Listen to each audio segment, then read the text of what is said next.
কতগুলো মেরুদণ্ডহীন দুর্বল কাপুরুষ তারা এই নৃশংস হত্যালীলায় মেতেছে।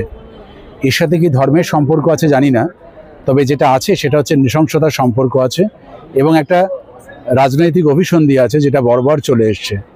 এবং ভারতবর্ষের বর্তমান যে পরিস্থিতি শুধু আজকে নয়, বহুকাল ধরে ভারতবর্ষের সাধারণ মানুষকে রাজনীতির সাথে ধর্মের যে সংমিশ্রণ, তার ফলাফল যে পরিণতি হয় তাকে বারবার দিতে হয়েছে। মৃত্যু সাধারণ মানুষেরই হয়েছে। এবং 1992 সালেও আমরা দেখেছিলাম যে ইকোনমিক টাইমস লিখেছিলেন, the country had to pay a terrible price for cynical mixing of politics with religion. সুতরাং কালকের যে ঘটনা ঘটেছে সেটা মনুষ্যত্বের ভাবনার ওপর আঘাত, এবং এই আঘাত অবিরত চলেছে।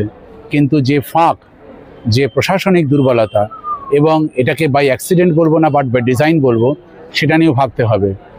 যে উপত্যকায় এতটুকু নিরাপত্তা নেই, যেখানে কাশ্মীরকে বারবার তাদের মানুষ এবং প্রকৃতির সৌন্দর্য বারবার বাঙালিকে ডেকেছে, সেখানে তো এরকম নয় যে মুসলমানরা খারাপ এবং সেই জন্যই কাশ্মীর খারাপ, তা তো নয়। বরং কাশ্মীরের মানুষের আতিথেয়তা বাঙালিকে আজীবন ধরে মুগ্ধ করেছে।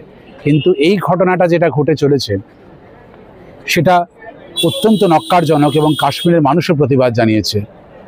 এবং আমি চাই সরকার এর কড়া ব্যবস্থা নিক এবং এর যাতে পুনরাবৃত্তি না হয়। রাজনীতি এবং আইন দুটোই মানুষের জন্য, মানুষ এদের জন্য নয়।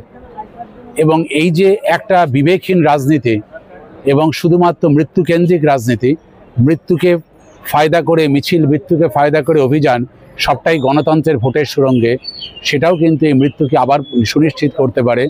কারণ একজন মৃত্যু আর 26 জনের মৃত্যু দুটোই এক। কিন্তু কাশ্মীর কখনোই মৃত্যু উপত্যকা নয়।